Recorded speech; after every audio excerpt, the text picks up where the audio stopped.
Hong Kong will also close its 2 cruise ship terminals to help curb the outbreak. The move comes as 3,600 people are being kept on board a luxury cruise liner while they're tested for the coronavirus. The tests have been ordered after 3 mainland Chinese who were on board last month were infected.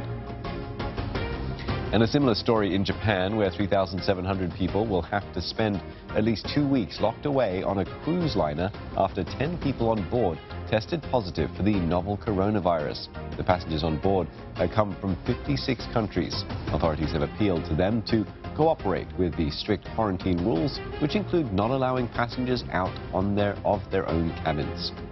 Now, for more on the coronavirus outbreak, John Nicholls is clinical professor in pathology at the University of Hong Kong. He joins us now. John, this seems almost unprecedented. Is there a standard operating procedure for situations like this? Well, what we're seeing here is something which we predicted 2 or 3 weeks ago, because we were involved with the SARS outbreaks in 2003. And initially with the coronaviruses, we initially thought it was respiratory. But then once we had the Amoy Gardens outbreak, we found that this virus could spread through the gastrointestinal tract. That caused a big paradigm shift. So for this new coronavirus outbreak, people have been very concerned about the respiratory, but we've been very much also very concerned that basically this virus can be transmitted by the fecal-oral route. And on cruise ships is that there are outbreaks of norovirus, because you have lots of people who are crowded together, and you can get these outbreaks of norovirus and these other sort of gastrointestinal viral infections. So it's no surprise that we're getting this outbreak. So yes, it's a surprise to get coronavirus, but intestinal outbreaks, because lots of people crowded together, maybe not very good sanitation. So in a way, I'm not surprised. John, they have thousands of patients to test here. Is it going to take long for results to be processed? Well, see, this is one of the big problems, is that because this is a new virus, there's no quick rapid antigen test which can be done. So it's done on, I think, using polymerase chain reaction. That can take a couple of hours, but you have to batch and that can be 2 or 3 hours. The problem with all these diagnostic tests is that there's a thing called false positive and false negative. And with these tests is that you are going to get, especially if you're trying to push them through at a very fast rate, you're going to be getting a higher rate than we would normally accept. So yeah, right now we've only got the molecular tests to do, because we haven't got the ability to do a rapid antigen test.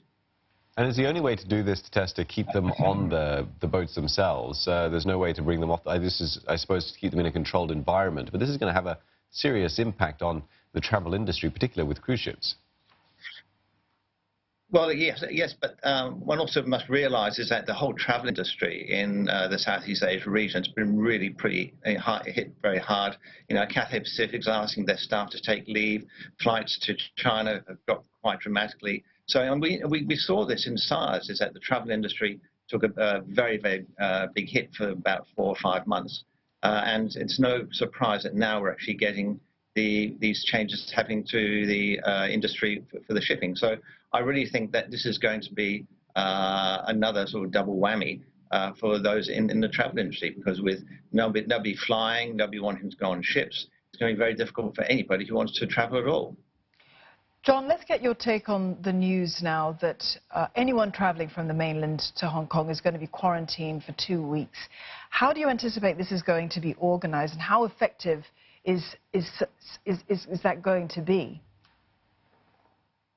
It's going to be a logistical nightmare. I think it's a very political decision about closing the border, and it was a very difficult one to make. But the idea is to just basically try and decrease the potential impact for the healthcare system should there be an outbreak of the new coronaviruses. In a way, what's happening on the cruise ships is probably in a better situation.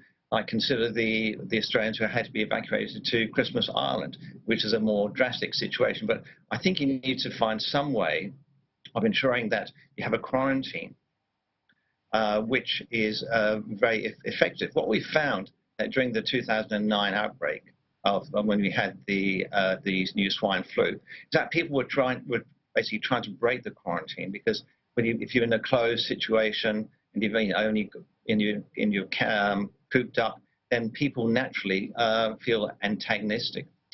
It's also that if people know that it's going to be this period of detention for 2 weeks and maybe even longer, that makes them even a little bit more frustrated. So I think logistically, you've also probably reported is that there's been some community opposition to where exactly the people can be quarantined, because it's there that position of not in my backyard. Do I want these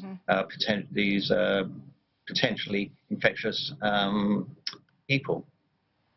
John, thank you very much for that. We've been speaking there to John Nicholls, clinical professor in pathology at the University of Hong Kong.